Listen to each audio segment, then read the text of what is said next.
So our main discussion is for this episode is the importance of promos and mic skills in pro wrestling.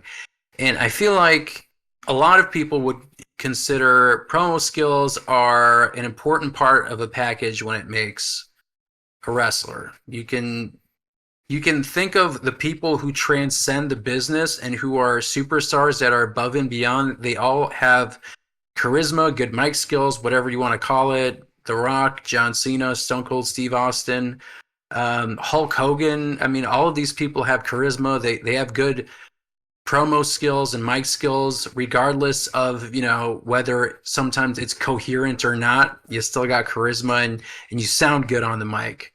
And I have a bunch of questions that I want to elicit discussion, and we can go around and I'll pick and choose because I have a number of categories that I picked in because I feel like this is another one that we can revisit because it's such a massive topic. I'll try and hone in on certain frameworks, and then we can revisit this topic again in the future and focus on a different aspect. But who do you feel like?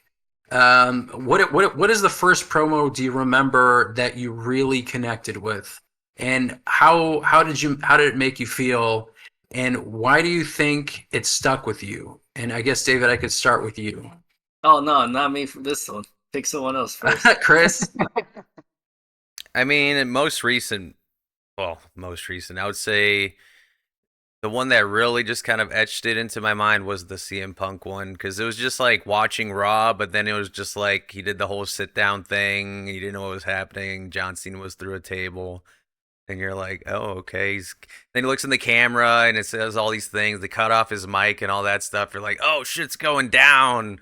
And it was like at that perfect moment of just like where the wrestling was pretty sanitized. It was very like kid friendly kind of a thing vibe. And he just kind of came in and kind of wrecking balled it by saying all these things. So you could feel the change, and you knew that it was taking it somewhere the second you kind of heard it. So you were just like, all right, here's the ride. Let's see where it goes. Definitely that CM Punk promo. The pipe bomb. Yeah, I agree. I mean that I don't know if that's the first promo that I remember connecting with. I feel like but it's definitely one that I think if I had to look in my 15 or 16 years of watching wrestling, that's the one that probably sticks out the most.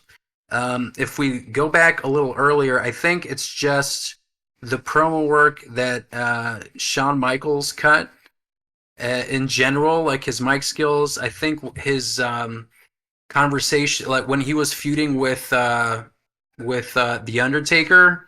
I mean, they had some really great back and forths in their feud, and like just the way that Shawn Michaels delivers his promo, it just doesn't sound like it's scripted. It just sounds like he's talking like a normal person. Like you are suspension of disbelief. I mean, he's just really good at giving that to you and really sucks you in. And another one like him with Chris Jericho when they had their feud in 2008 when his Chris or Shawn Michaels' wife was accidentally punched by Chris Jericho, like he socked her, and then he threw Jericho into the Jeritron 5000 or 3000 or whatever it's called. I mean, that's another like legendary series of promo works. I mean, like those first 4 years, so 6, 7, 8, and 9, I'd say if I'm thinking of a promo person, like Shawn Michaels was taking the cake all those 4 years that first 4 years that I came back. And again, like in that time period, also like Ric Flair, like Shawn Michaels, Ric Flair versus like the retirement match, they had a whole bunch of promos that just really cut through. Like it really was a head above the rest. I guess So yeah. I'll throw as far as like early ones. I would throw the Edge John Cena feud stuff in there because that was pretty entertaining. And every time like, you just wanted to hate Edge, even though he was just really good at it, he would be all freaking manic and wide eyed when he'd be talking about anything and getting insane about stuff. So I'd say that was probably my earliest fondest memory of like promo work. I would say Edge and John Cena. Both of them together, like they bounced off each other because John Cena's a good promo too. Yeah.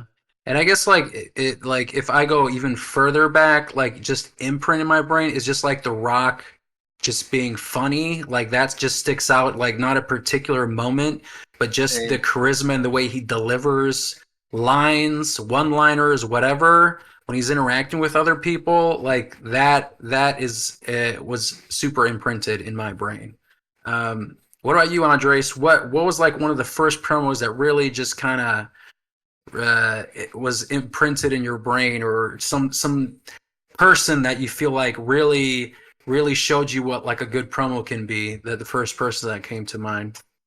I'd say, I mean, 'cause I can't remember like the very first one ever, but I do. There was one that stuck with me was Scott Hall's like debut in WCW when he came in. Like he was breaking the fourth wall because he was like saying like, you know who I am, but you don't know why I'm here. You know, knowing that all wrestling fans would know who he was. They couldn't really call him by his name at that point. I don't know, and then they called him Razor. I think they just called him Scott. I think they said, They but didn't like even it was refer. like They just setting. referred to him as like without saying his name. Really? Like, oh, it's that other guy from the other show. Yeah. But yeah, no, it was And like laying the seeds to the big, you know, the big heel turn for Hogan to be coming later, and then the whole established NWO after that, you know. But I do remember like that promo was like, damn, this is like a big deal because you're seeing like, you know, the two biggest companies on television at the time, and they're crossing boundaries at this point, you know. That's a good one. All right, David. Now Mm. that you're stewing in it, do you have one for us? so like I started like right after Royal Rumble 2000. So like like to go back to what you were saying, like just remembering how like funny The Rock used to be, or like even still is. Definitely have to go with Jericho too. Like just like how he would mess up Chris Benoit's name, or just like little things like that to make fun of whoever he was going against. Yeah, And Chris then Jericho's good. like one thing that I like really remember was like when Foley lost to Triple H, and like he had like he went all crazy, and then he was just like he had to bring out Cactus Jack, and like Triple H is like they're showing the flashback to like when that happened in '97, and then just Hmm. like Triple H like losing his whole like his face going white, just like Yeah, Yeah, his hair's so going like everywhere. Oh so no. like from that like I've always like thought like Cactus Jack just meant like Danger Time. that's a good one. All right, I'm gonna move on to another question here, and I guess this one kind of ties into people like The Rock and Shawn Michaels, because I feel like they could be they are, I think, two different kinds of promos. So some wrestlers rely on catchphrases while others focus on storytelling. Which approach do you guys think has a bigger impact on a character's legacy, and why? Do you feel like catchphrases like make the man, or do you feel like other ones that kind of focus on storytelling? Because like Steve Austin, The Rock, Hulk Hogan, they all have their catchphrases. I mean, a lot of people have catchphrases, but sometimes certain wrestlers over rely on the catchphrases, and other people don't have the catchphrases, but their promo work, the way that they tell a story, you know, just really sells it to the crowd. You know, there's some wrestlers that can get over with a catchphrase, and there are other people who can get a crowd over just because they're just really good at telling that story. Um, so what do you think has a bigger impact on a character? To your example with Shawn Michaels, I was thinking because I was actually thinking right now, like, yeah, he's got a couple catchphrases, obviously that correlate with obviously with DX and stuff. But like, if I look back, like, if you look at all, he's got a lot of big stories to tell. Like, he's got obviously they carried over with the Montreal Screw Job. You know, they carried it with his rivalry with Hulk Hogan. There was a lot of great promos in there, but there was a great story being told as well. Um, but his return to wrestling too Like there was a lot of like story driven base. I think it's what make more carries your legacy as a wrestler. I would say like yeah, promos are one thing, and that's for like the gimmicky stuff. That's for like sales and stuff to help sell it and stuff like that. But I would say storytelling is probably more impactful to like a legacy of a wrestler. So, like for example, like a person like with The Rock has had feuds before, Mm-hmm. um, but I mean he has so many catchphrases and Yeah, the things best that of I both feel worlds. that yeah I feel like for me I feel like for like The Rock for example, if someone thinks of The Rock and The Rock's legacy, what first comes to mind in my opinion are his catchphrases, and that kind of truncates his storytelling. Um, Recently, it's kind of shifted because of the bloodline, and I don't know if it's a recency bias thing, but his work that he's doing right now that isn't involving catchphrases and things, I think it's probably some of his best work ever. Agreed. So my opinion on him has kind of shifted because of this final boss evolution of his character. But what do you guys think? Like, for example, The Rock specifically, if you had to think about him and his legacy as a character, which one do you feel like he'll be most known for? Chris. Um, Probably the version from the '90s. I think that version will stand the test of time. Or you know what? I'll say this. I think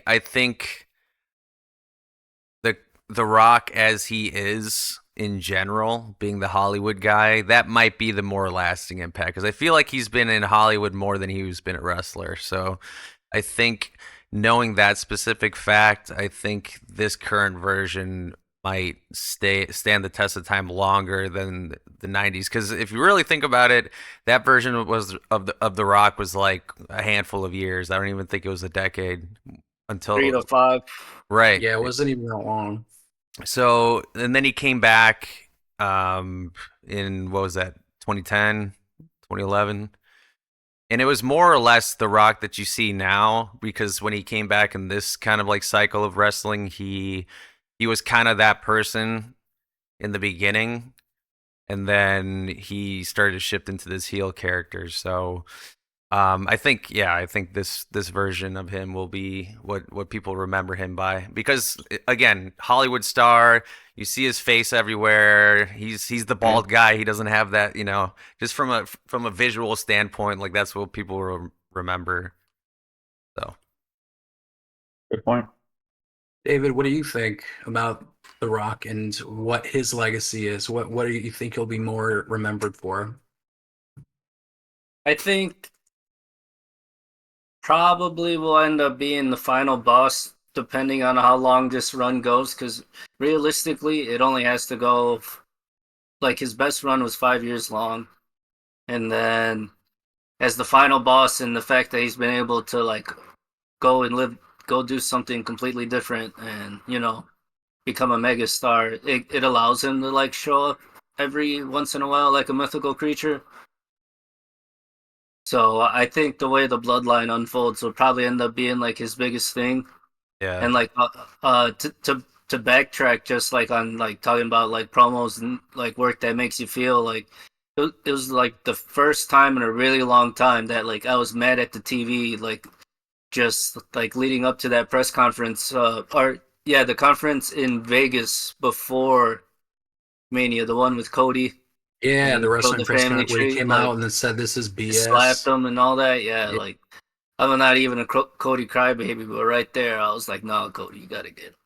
You're like, man, you really got screwed. I'm not even a big fan, but that is some BS. And Big yeah, fan, but not big fan. Yeah. what a perfect storm. Yeah, because I feel like with The Rock, I think I agree with you, Chris. Like the '90s version, like the Versace shirts, and obviously he's brought that version part, and the glasses, and the catchphrases. I think he'll be remembered if we're talking about from a wrestling legacy perspective. I think he'll be remembered for that. I mean, he had a good run in the mid 2010s, or I guess early 2010s, with John Cena and their two back-to-back WrestleManias. I don't know if it's a generational thing, but I don't think it will be as memorable as his first run and his current run. I feel like that middle one would like it was good, but I don't think it's as like you have the fruity pebbles and all that kind of stuff and the tenseness with John Cena, but I don't think it's as strong as his current storytelling and then the catchphrases in the '90s. His just funny kind of persona. Um, Wasn't yeah, the word SmackDown added to the dictionary yeah, because of him, basically? yeah. I mean, that's another thing. I mean, that's a catchphrase, but it entered the lexicon. I mean, like, it's yeah. I mean, he's a very legendary person, and I feel like he's got the storytelling down. He's got the catchphrases. Um, I mean, he's got the whole package. I don't know. So let's move on to this next question. I think this is an interesting one because I feel like it depends on the character, but I want to know what you guys think. How do you feel about unscripted promos versus highly scripted promos, and what do you think resonates more with people? Is it, or do you feel like it's a case by case basis? So I guess I can start and just kind of think about my feeling about this because it depends on the delivery of the person because I feel like CM Punk's promo had bullet points, but it wasn't highly scripted in the sense of he had like a whole thing that he just memorized and said, and just spat it out. I feel like he's one of those people where you could give him bullet points and he says he just knows how to deliver lines and say it convincingly, and I think it's mostly unscripted. And I feel like for a person like that, Andrew McIntyre, because I think Drew McIntyre has been doing that similarly as well when it comes to him and CM Punk, because you can kind of tell when you remember the Raw with him between Drew McIntyre and CM Punk, and they were having that back and forth. I enjoy that kind of promo work, but I don't think it works for everybody. People like uh, Brock Lesnar. I'm trying to think. I mean, uh, yeah, Brock Lesnar. I mean, people who obviously, you know, are not American born. I mean, it's not that easy to do an unscripted promo, I feel like. So, in those instances, it's more effective to have either a mouthpiece um, or, someone to give you a script. But Chris, what do you think in terms of highly scripted versus unscripted? What resonates more with you, I guess? Um, I think personally, it's unscripted. Like I'll use MJF as an example. Like I believe he's off the cuff. He probably just has like bullet points, like a point to get across and things to address. But usually he's off the cuff, and that just feels more real and more raw. So if you're trying to keep kayfabe alive, I think that's the route to go. But not everybody can do it. I feel like that's like few and far between people that can actually deliver in that kind of a manner. So then it's just a matter of taking the scripted promo and delivering it in a believable way. So now really turning in those actor chops to really just kind of like deal those lines in. I wish I had some examples, but like that would have to be the case as far as like a scripted promo. I would say it would just have to be delivered in a way that's believable. I want to say John Cena promos are, or would you say that they are scripted, or would you say that he's a off the cuff guy? I think it depends, but I think there's a decent chunk that are scripted. But again, he's like one of those people where you give him lines and it sounds pretty believable. What do you think about? You remember the Mark Henry retirement speech? Do you feel like that was scripted, or do you think that was him going off the cuff? I think it was off the cuff. I think he just went to a place and then he just freaking nailed it. Like I said, like you have to kind of turn on that actor chop, you know what I mean? To kind of deliver that, because if you can't turn the tears on, or if you can't show conviction in your face and all these things. It's just not gonna come across because you're watching on a television. It's like watching a TV show, right? If the actors were doing like, B movie for the sake of B movie, I mean, if unless that's your thing, but if you're trying to feel an emotion, I think it's just, yeah, they need to be delivered with conviction faces and all that stuff. So Yeah, I will say, like, when it comes to like unscripted promos, I feel like you get more of that in AEW a bit, I feel like. And a lot of people in AEW who kind of veer into that unscripted like bullet points, I feel like sometimes they over rely on like the swear words and I'm gonna kick your ass kind of thing, like sometimes it just comes across as just very, I don't know, uninspired, I guess. Um what about you, David? What do you think in terms of unscripted versus scripted promos? What do you feel like resonates more with you? And there could be nuance to this answer. I'm guessing, and like, because we don't really know, but I feel like a lot of the people that do really well are but more of like a bullet point type. I think it's like I think scripted's for people that like don't necessarily like have like grasp of their gimmick entirely, or like don't know how to express that side of their gimmick. And I think Yeah. that the people that you see having a great time, like I don't think Juice Robinson's scripted. I don't think Tony Storm's scripted. I don't Uh, think what's his face? Without the teeth. Briscoe. Briscoe, I don't think he's scripted either. He seems like he's pretty off, and he's really good. I think at promo work. If that is unscripted, and if it is scripted, he can make it believable. He's good at it. Yeah. now people who have writers, like The Rock has a writer and Mercedes Moné has a writer. I mean, does that mean that their promos specifically are scripted? Or is it like, you know what I mean? I do think that The Rock does rely on the scripts Well, he had the hand when it thing, comes to his work. right? Right, yeah, he had it written on his hands. I I think mean, he's like very those kinds of Hollywood. people. Yeah, I mean, I think that like their writers. I mean, they also kind of, I guess, use them as a way to, understand their characters, and they have like their own personal writer because they trust this specific person to, execute the vision that they're seeing as well, and they need that extra person to help.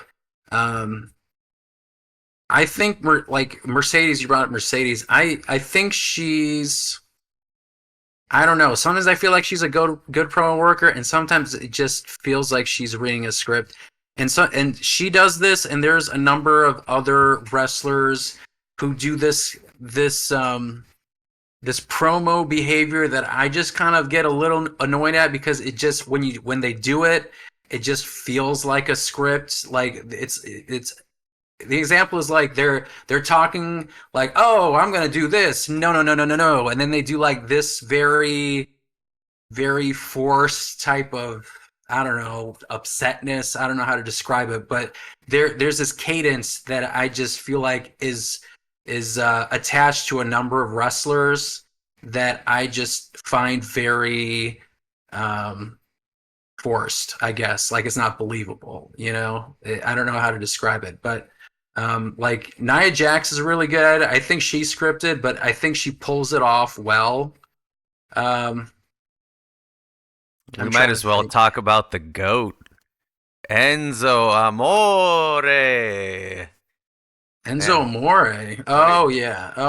Yeah. I think he was scripted though, but he's good at.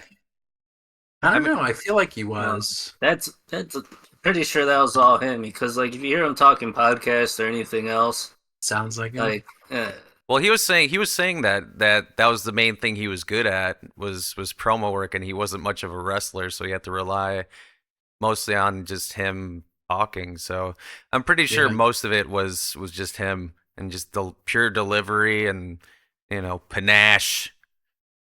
So. Yeah, I mean, like I mean, I wish his career went a different way and he wasn't an a-hole in certain respects. Because when he debuted with Big Cass, I really thought that he was gonna be like the next big thing because he gave off that kind of character that people did resonate with, and unfortunately, it was like rising star and then burned super quick. I feel like, Mac I mean, Talker, Skywalker. yeah, He's living his gimmick, bro. He's he sure gonna be is. man. You just don't write that shit. Smack Talker, Yeah. Skywalker. You don't write that shit in a script. He also spent a lot of time with Dusty, so it's like, if that's who he already was, you throw Southern Dusty Rhodes charm. on top of that, and it's like, there you go. Just be yourself, enough. baby. So here's one that I feel like we can get some more discussion out of, and it's which wrestler do you think had all the potential in the world but were held back by poor mic skills, and how do you feel like they could have improved or overcome this? Now, I'll tell you someone who initially didn't have good mic skills, and that was Brock Lesnar, and that's why they gave him uh, a mouthpiece in Paul Heyman.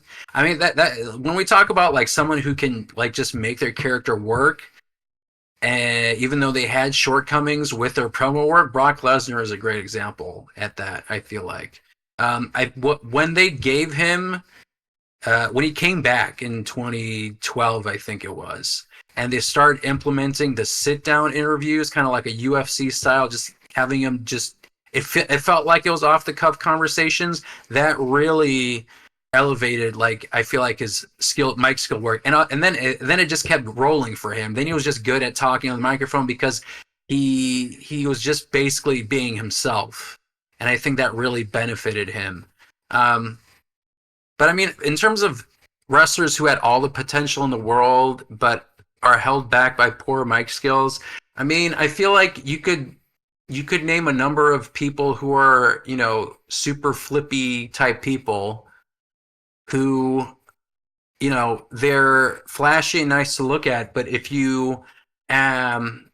if there isn't anything beyond that character, or if you give them a microphone, I don't know if it's going to go anywhere beyond that. I guess you could mention Ricochet for one example. Yeah, that was like off the top of my head. That's what I was thinking of. Just say his name. Yeah, I was gonna say, just say his Yeah. name, dude. Yeah, you're like, I'm thinking of some flippy people. I don't know. Yeah, First opponent's a microphone. yeah. So, I mean, that person comes to mind. I'm also thinking, I mean, Austin Theory. I think Austin Theory is getting there, but I felt like he was also kind of. It just felt like generic heel. Like I don't think he hasn't reached a point where I can see him be like a top person. I still feel like his promo work, it's giving generic for me. I like his current evolution where it's a little more comedic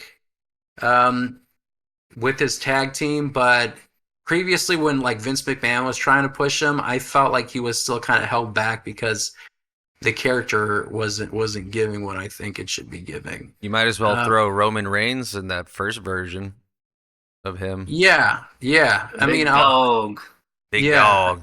I'll say that he was also a person who, and again, I guess it was just a matter of He said restrictions and his the script that he was given, because he was like the steaming pile or whatever, suffering succotash stuff. Like he was just given a crap hand for himself. And then again, another person who was just basically himself and was elevated by that. Who else? Who do you guys think like looks great, is great, but maybe is held back by their promo skills to go any farther? Chris, do you have any other one besides Ricochet? Bobby Lashley. At least like when it was like still Umaga and like Donald Trump era Bobby Lashley. Like that version I think was a lot of small talk, but he was like a big dude. He had the look, he had the presence, but he just didn't have the mic skills. Yeah. So What about you, David? I know I just said Ricochet, and that was probably a lot of people's mind, but do you feel like there's another wrestler that you feel like has it, but this might be kind of holding them back? Uh, Great Khali. I don't really feel it anymore. But at one point I thought Jack Perry, but the Scapegoat has definitely helped him out Oh in like yeah. that New Japan venture. Oh So, yeah. but yeah, other than that, I don't think I could really give it to anybody. I feel like even on like the TNA level, NXT level, and slightly lower, that like a lot of these guys really are doing like their part in putting a promo out there. Yeah. Andres, do you have any thoughts about like people who you feel like are being held back by their Yeah, mic skills? I can go super far back. I go with probably like Lex Luger. Like he was a guy who was like had an amazing physique. Company really pushed him to be like the top guy. But his Yeah. promo work was just like he was just like a regular dude. He wasn't like he didn't really stand out with his personality. He was just amazing physique, decent wrestler, I guess, for that Yeah. era. But his mic skills were just like bland. Yeah. And that's Yeah. nothing really carried over of it. And I guess yeah, for you guys, I don't want you to be constrained by the current. You could also think of people in the past who have been constrained. I'll say like Chris Benoit. I'll throw out Chris Benoit as one person. You know, Cancelled. like he was he was a great in ring worker. I mean, but he wasn't a good talker. But his Yeah. in ring work did him well. But I don't think he would ever be like a Rock or Stone Cold Steve Austin. You know, I this might be a little controversial, but I feel like Bret Hart, again, good in ring skills, but I don't think he is like, in terms of like the mic skills. I don't know. I don't think he's at the top if we're talking about promo work. I think he's done some promos that I think were like impassioned, especially when he was like, upset or bitter at somebody. In his promo work when he was doing the Canada stuff, the USA versus Canada era, all his promo work with Shawn Michaels. I mean, other than that, I just feel like a lot of his stuff isn't as, I guess, enthralling, if you want to say, like, if you compare him to like a CM Punk or a Shawn Michaels, you know what I mean? I actually would But agree. yeah. Huh. But But I I would guess also base it like on for him, people's it didn't hold him back because he's like an 8-time champion, and a Canadian hero. But yeah, You could throw Ultimate Warrior in there where it's so bad it's good though. Like exactly. he's Yeah. spewing nonsense, but the nonsense is just like it's his delivery of the nonsense that made it good. But that's one. Then I'll tell you that I think he is a good promo worker because he's very confident in the delivery of his garbage. And sometimes Yeah. when you Yeah. make loud noises, you just really hype people up. Like again, like Scott Steiner and Man. the Steiner Math. With the Like rocket fuel in the spaceship. like Steiner Math, is that a great promo? I mean, I guess it could be legendary because it's so memeable now. Is it objectively a good promo? I Oh, don't Scott know. Steiner. Yeah, Yeah. and Steiner Math. I 9 thought days it a was week, but there's only 7 days a week. I'm Big Booty Daddy. So, I would put Batista in that same thing though. Like I don't know. Like Blue I think Cheese was golden maybe though. maybe early Batista, but like later Batista, like when he came back and he was doing the whole like he's in a wheelchair and I'm gonna get what I want and stuff. He was great. I gotta say, like he really came into his own with his heel Batista. But I guess when he was like a baby face, yeah, I could see it. Like it wasn't like groundbreaking, but Mhm. um. I'm trying to think who else. Shayna Baszler. Yeah, Like good, Ronda good. Rousey. Yeah, exactly. Shayna Baszler, Ronda Rousey. La la la la la. Yeah, I mean, like those kinds of people. Like, You think Ronda was a bad promo? Yeah, I thought she was a bad promo. I mean, like, I think if you give her like a Brock Lesnar style sit down interview, I think she did great. But yeah, I think she needs like backstage vignettes that are, recorded Mm. and you could be edited. And some people do really well in that. I mean, like pre-recorded promos. I'm thinking Mick Foley. I'm thinking even like more recently the Cody Rhodes versus Roman Reigns, like at the football stadium. Like it wasn't even. Did you call it a vignette? I mean, it felt like an episode of some kind of show, right? Like an evolution of the promo, like that. If people who you put in that specific type of avenue of promo work, I feel like some people thrive more in that versus like a live, live microphone talk in front of a crowd type deal. Natalia's another one. I think she's not that great at mic work either. Again, good in-ring skills, but I don't know about the mic skills. I throw Trish Stratus in there too. Uh, I'd say she's better though. yeah, I would like if you compare them. I still think she's better. I mean, What I about guess Rey Mysterio? I feel like him too. Like yeah, obviously great worker. He's a legend on his own. He's been around forever. But like when you look at his mic skills by comparison to everything else, it's like, well, not the worst, but it's yeah, it's okay. true. I mean, I think like his work with like Dom was a little better, but I feel like they kind of complement each other because Dominic Mysterio, everyone wanted his ass to get kicked so much, even if Ray kind of is giving like generic plucky babyface, it just kind of elevated the whole feud just because it was like a familial type thing. So Johnny Gargano's another one. I don't know if he's that great on the microphone either. Like he is a good in-ring worker. Apparently his best stuff was at NXT Black and Gold, but I didn't really see that stuff, so I can't really judge. But I think he's another one of those characters that is a little held back because I don't see mic skills that can really elevate his positioning right now. Ryback, Goldberg. Goldberg. I guess he was overall bad. Yeah. Yeah, he was just bad. Yeah. Well, okay. Well, no. Well, they marketed the shit out of him. Character. Look Yeah, at him as a true. character, though. Like, yeah, short move set, yes. But I thought his mic skills weren't bad. I mean, again, it's like the convincing, like mad, angry, like Yeah. badass a-hole. Yeah. I don't know. All right. What about let's move on to the next one. Do you feel like so I guess we probably kind of agree on this, but let me see if maybe you guys have a different take on this. Do you think bad mic work is a career killer in today's wrestling landscape?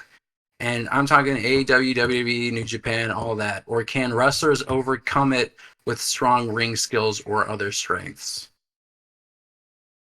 Is it a career killer for some people?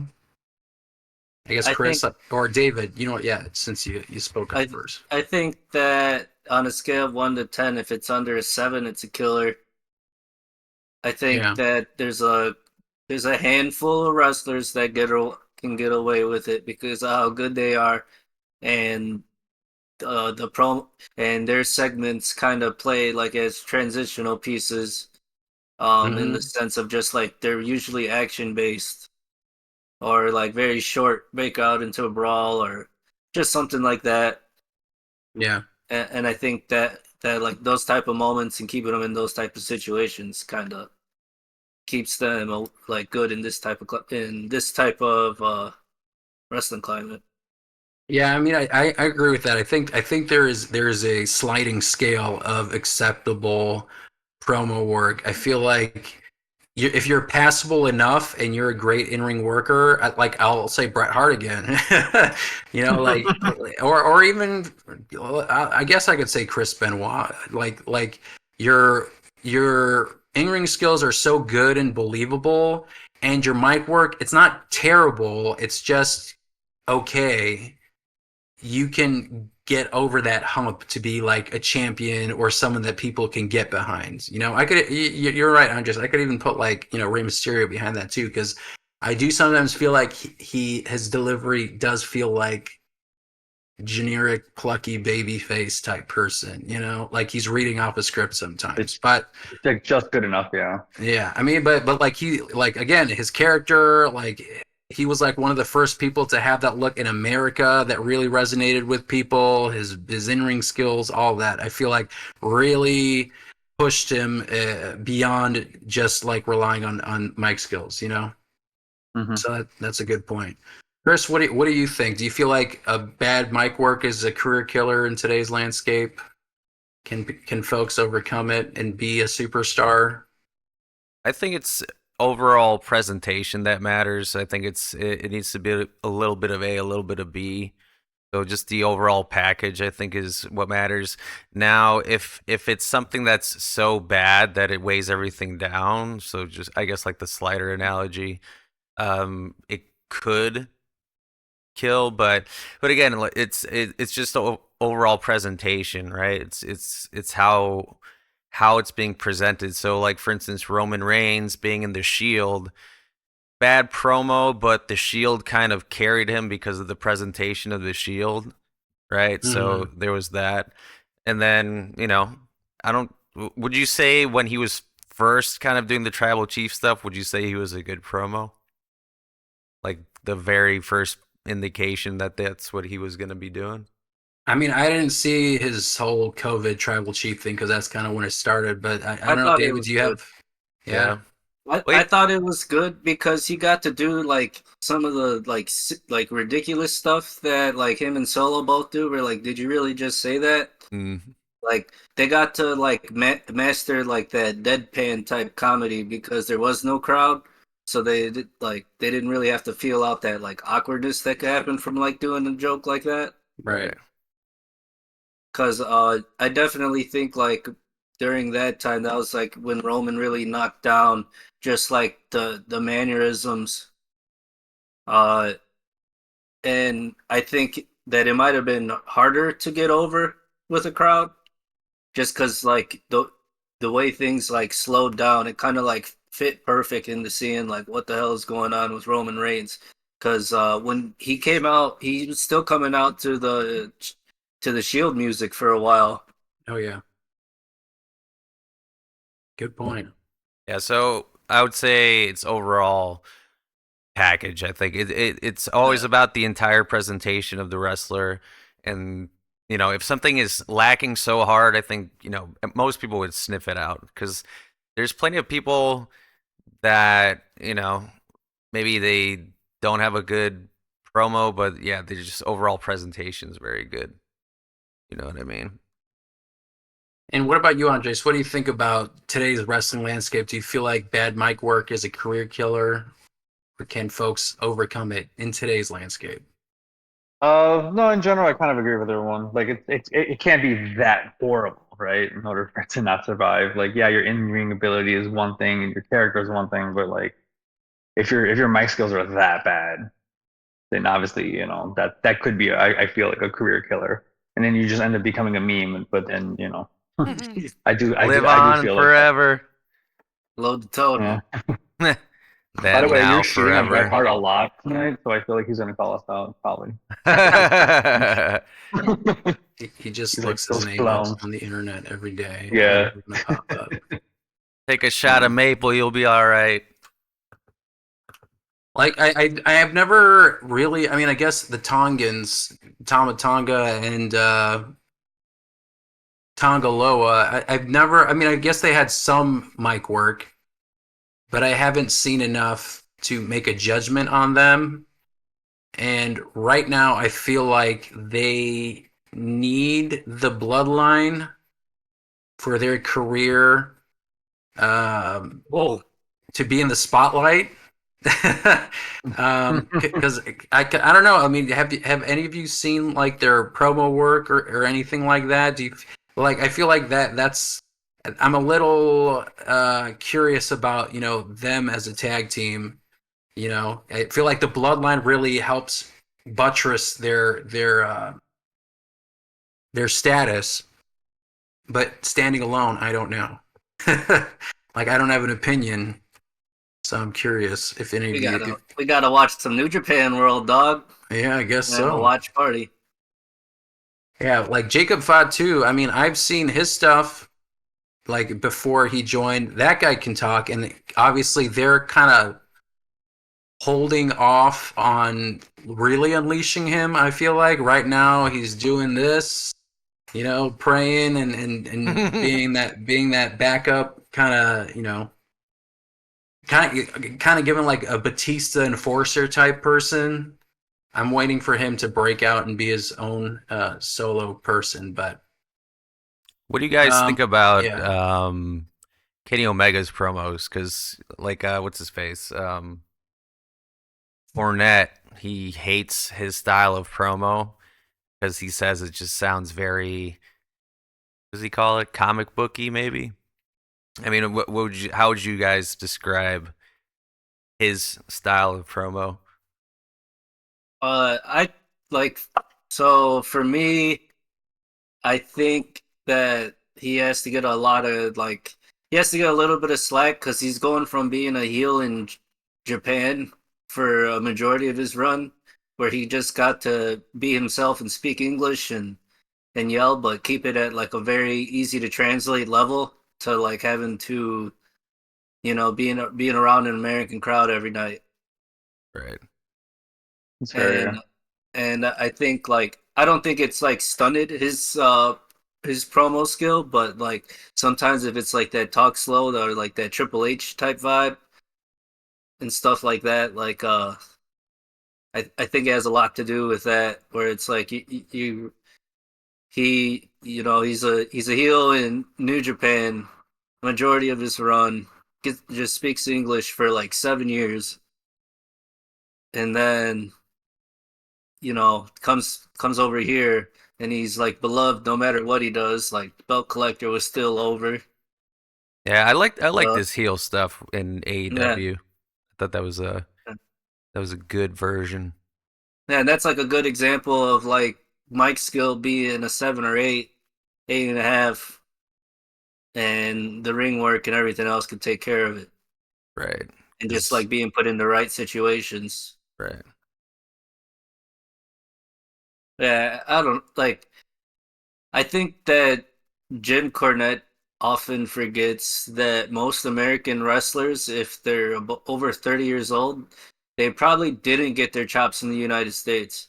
Well, here's Right. another question because we're kind of using this Western framework. Like, it'd be very interesting to see in like the East more specifically, or I guess even Europe, but more specifically the East, like how do they perceive a promo in New Japan and DDT and all those places, and does it even matter for them to be Mhm. over in that environment? I think that'd be an interesting to kind of explore, you know, I for I think for, it's think, for another episode. But yeah, well, all right. Jack Perry got a lot of the scapegoat chops while in New Japan, so think it's just like finding a way to make it work for you. yeah. And I think that a lot of people think Kenny Omega's something that he's not. Like in terms of like heel, Hmm. like Yeah, I he's mean, just some guy that ran around with Bullet Club. He yeah. wasn't Ric Flair freaking slapping himself in the head and bragging about the great life. Hmm. Yeah, I don't have too many thoughts on like Kenny Omega. I just haven't seen enough mic work from him to really have an opinion on him. I'd But say I I think would he's say cool. if you're gonna listen to any of it, I would do all the Will Ospreay stuff in Japan. I thought those were good back and forths. Yeah. And I feel like Jim Cornette, I mean, I think he's just kind of reverts to like he likes crapping on some things just because it's funny and it's not necessarily the truth and where he's Take your being man. honest. He just likes taking the piss out of a lot of people. He enjoys it, and obviously, I think he has a little bit of audience capture because his audience enjoys him crapping on like AEW, for example, so he knows where his bread is buttered. Right. So I Yeah. feel like there's a certain level of that in his analysis. So I enjoy listening to it because of that, because it's funny and sometimes it makes it laugh, but I wouldn't take it seriously, um, in my opinion. So we're approaching the end, and I just want to, I guess, ask one more question. Um, what promo do you guys think changed a character's trajectory the most? And did it elevate the character? What happened? What do you think? What promo do you think changed the character's trajectory? So it could be, turned a heel into a face. It redefined a feud. It made a B plus player turn into an A list person. Do you guys have one in mind that you can think of? I'm trying to think. I mean, promo. I mean, I don't know about promo, but I think it's a series of just, because I feel like a lot of the times it's not always there are some people that say, like, for example, like Stone Cold Steve Austin, they say the Austin 316 promo like changed him like overnight, or that's kind of like the legend, or that's how it's been recorded, but I don't know if that's necessarily true. I feel like a lot of these characters, it's like a series of just segments that just continue to build their character. I'll bring up like Daniel Bryan or Bryan Danielson as one of those people in that WrestleMania 30, that whole yes movement, like it was a series of segments that he's involved with in, and I think he's a really good promo person, personally, because again, he gives one of those like just very, no BS kind of like it feels real when he's talking, in my opinion. And it's a series of segments that you see over a period of time, and for him it was like that year, it was 2013, I think, that just really defined him.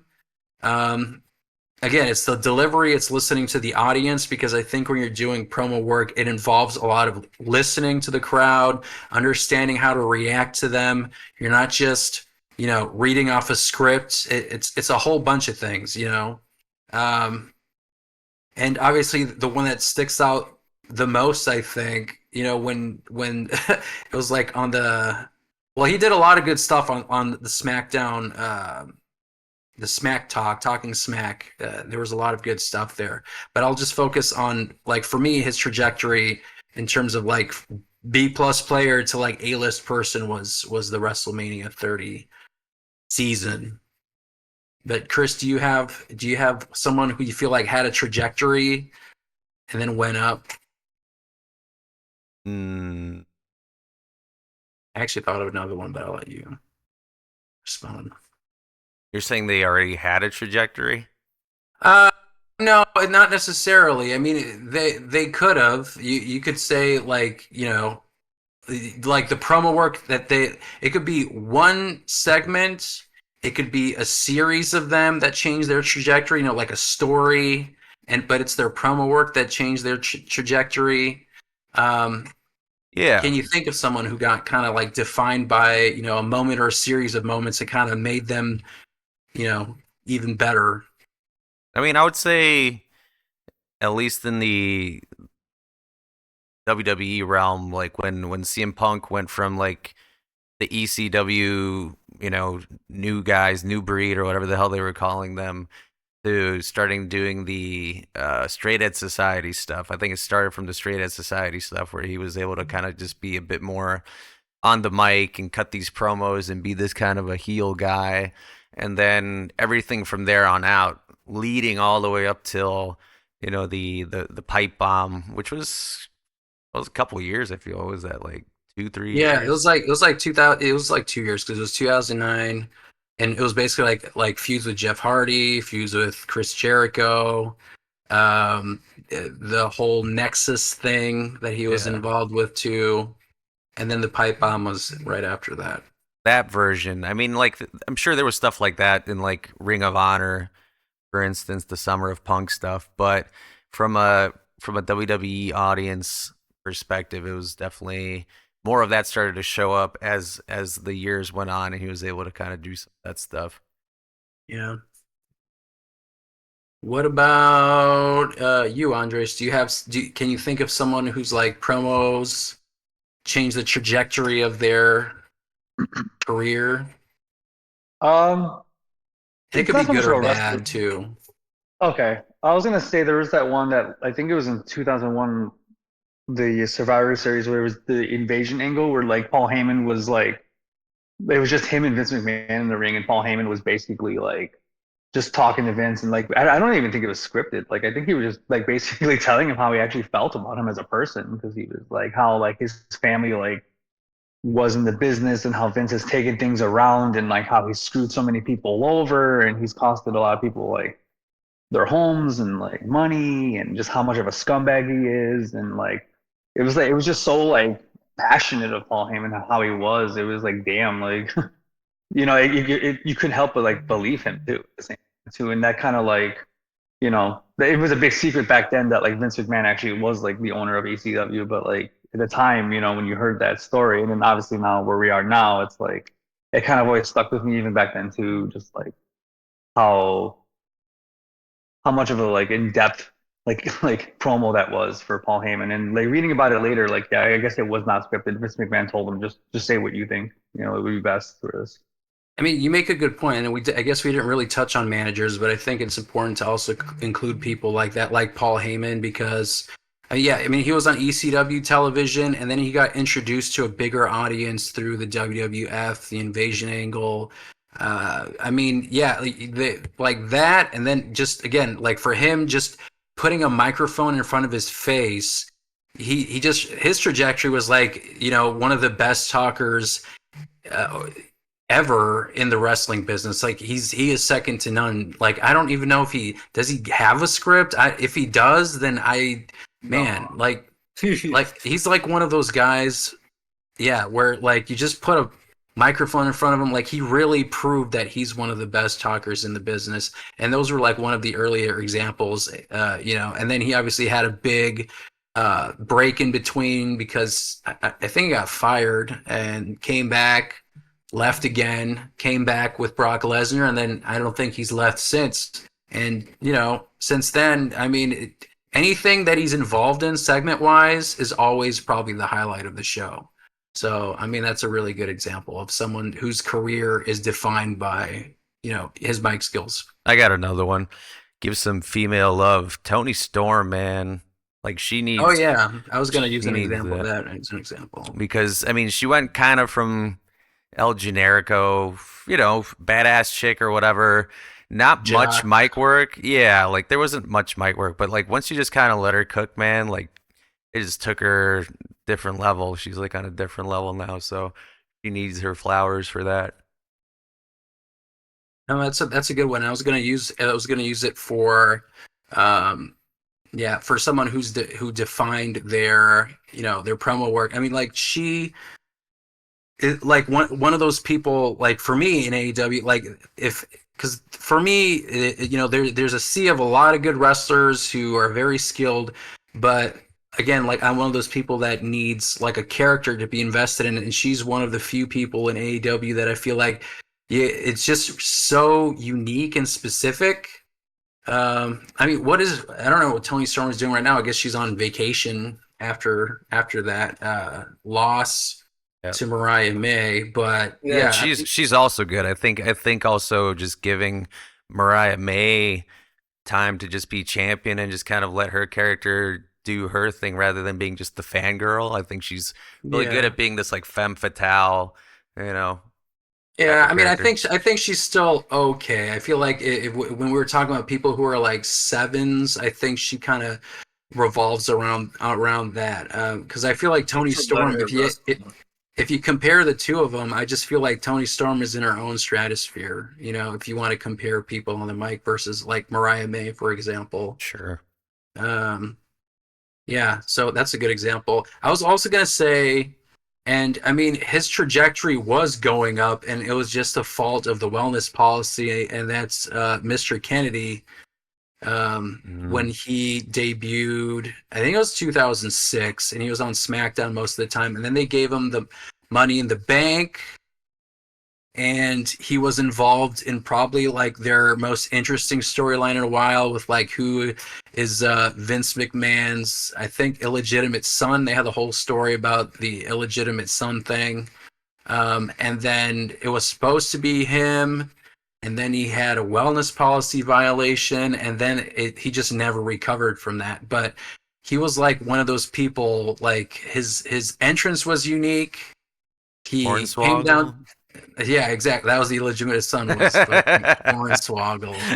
Way to take a dump on that. Like, you could have had it to be someone else, but they were like, you know what? We're just gonna scrap it. It's freaking Hornswoggle. Fuck and you, Hornswoggle.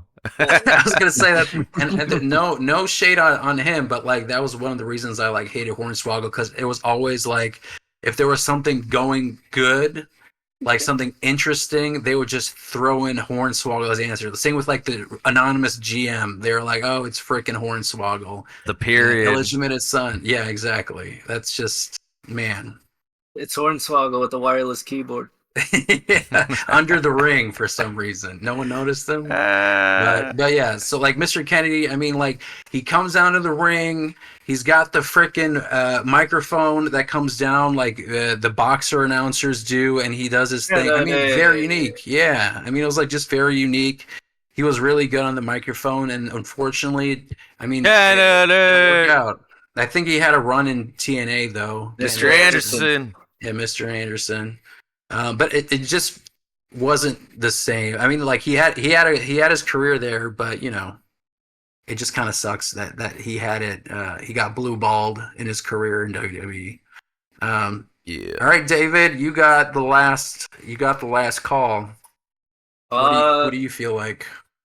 MJF's stuff with Punk like really sold me on like MJF, even like just able that's when he showed that he can be like more of like a cerebral bad guy. Mm-hmm. Like pulling out like the picture of him and Punk when he was a kid and like things like that. And then coincidentally for the WWE side, I think that Punk really helped Drew McIntyre find his new character, because like for a while he was kind of bland, and then he just went into a phase where it was just like, oh, him and Sheamus are just gonna kick the hell out of each other. Him and Gunther are gonna kick the hell out of each other, and like that kind of like kept him up. Mm-hmm. But like character wise, like there wasn't too much going on other than he wanted a title shot. Yep. And then it was nice to see like how Punk made him like deranged, but he was able to like still. The longer it went, he like gained that like anti-hero type pop where he wasn't getting booed everywhere, but there were some cities where the boos were heavy. Yeah. I mean, that's a good one. I mean, like Drew McIntyre is another one of those people where it's like he started off pretty strong and interesting because Vince called him like the chosen one, and then, you know, CM Punk made that comment this year. He's like, "Who called you the chosen one?" And you know, he basically, what's his name? Yeah, what's his name? And that was like, you know, like a clean shaven Drew McIntyre, which is weird to see. But he was like Intercontinental Champion. You know, I thought his theme song was a banger, and his 3-man band theme song. Yeah, yeah, exactly. But then like his career kind of stalled. And then he joined the 3-man band, which is basically like a glorified jobber group. Hey, don't hinder the Jinder, man. Jinder made it out too. There's 2 former champions. Yeah, I know. That's kind of wild. Yeah, dude. 2 former champs. But yeah, like you said, like then he was like a baby face. You know, he's got a cool sword and a kilt. But I feel like he really came into his own with this heel character with CM Punk. I mean, it's probably his best work that he's done in his career. And, you know, whatever Triple H told him or whatever direction he got, I don't know what it was. If this was all him, I mean, it's just money. You know, that whole feud was money. That Bad Blood match was amazing. And I'm sure, you know, they're getting their well-deserved rests. Yeah, but that's a good point. And MJF, the other one that you brought up, I mean, that's kind of like what introduced me to him and kind of like what put him on the map for me was just those series of like just conversation or those promos that he had with CM Punk. Just got me interested in looking at him and his character. And then after that, I mean, he is a good talker. He's a really good talker, and he continues to prove it. So good points. But that is a wrap for this